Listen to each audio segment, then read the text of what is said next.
I am in Kigali, the capital of Rwanda, also known as the land of 1,000 hills. Many people remember Rwanda because of the genocide in 1994, in which about 1 million people were killed. 16 years later, the scars of the war are still very fresh. However, this country has done a remarkable job of recovery. It has achieved stability and economical growth. I am here in Kigali to meet with some extraordinary organizations that are making the difference in the lives of thousands of Rwandans.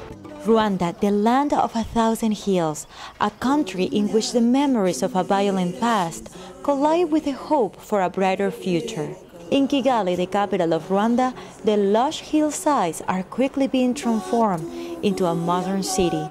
New buildings rise from the ground, and modern infrastructure projects are underway all over the town. Kigali seems alive with a new sense of pride as they step forward towards a new future.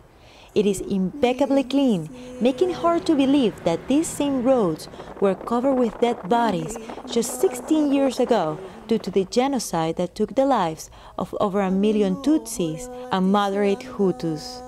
Despite the deep wounds, this tiny African nation is making a tremendous effort to move on, and part of the healing and reconciliation process is taking place thanks to the hard work of some extraordinary non-profit organizations. After the genocide, 70% of the population in Rwanda was female. I'm right now at Akilah Institute, an organization that strives to empower young women in Rwanda. This is the campus of Akilah Institute. Behind these walls, young Rwandan women are being trained to be the future leaders of this African nation. Operating since February 2010, Akilah's goal is to provide these girls the tools they need to give them a chance for a successful life. This program was started by Elizabeth Dearborn Davis and Dave Hughes, and they both were in Rwanda about 4 years ago, and they were just completely amazed by the resiliency of the population, but also a little bit stunned by the lack of opportunities for young women. So they decided that they wanted to open a school that would give young women who didn't have the opportunity to go to university some skills so they could still get jobs and support their families and pull themselves out of poverty. These girls have gone through much adversity in their young lives. For many, the death and violence of the past is a reality hard to forget. Yet in these classrooms, they are encouraged to speak out, think as entrepreneurs, and believe in themselves. How does that feel compared to if you're working for somebody else? What difference does that create for you? Because it's your own business. It gives you a level of flexibility. Our students came here, they're very shy and they were traumatized, and we've given them a very safe and respectful and nurturing environment, and we've really taught them to believe in themselves and to know who they are, and just giving the young women the belief that they had choices and that they had options and that they also had the potential to fulfill those options and choices. Currently, the school has 50 students enrolled. The classrooms are well equipped. Photos of the covers of different National Geographic magazines, as well as portraits of Oprah and Michelle Obama, decorate the walls. Their education is focused on the areas of hospitality and leadership. Because that's the fastest growing sector of the Rwandan economy, and the government says that they need to hire between 5,000 and 6,000 new jobs a year in that area. And also, it's about confidence, because successful leaders need to have confidence. Akilah brings a lot of leaders of the tourism industry to talk to the girls, and they're so impressed that many of the students have already got part-time jobs. But most important, the school has given these girls the hope and the freedom to dream of a future with possibilities. It has taught me how can I be confident, how can I reach my goal, how can I try to make my dream come true. That is the case with Noella, who was only 9 years old when the genocide happened. She will never forget the horrors of those days. On one side, my daddy was dead. My mom has no job.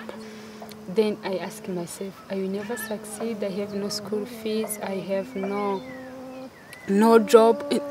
In briefly, I have no CV. How can I live?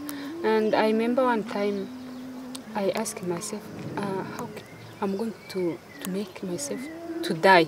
The memories cannot be erased, but now she is full of hopes and dreams.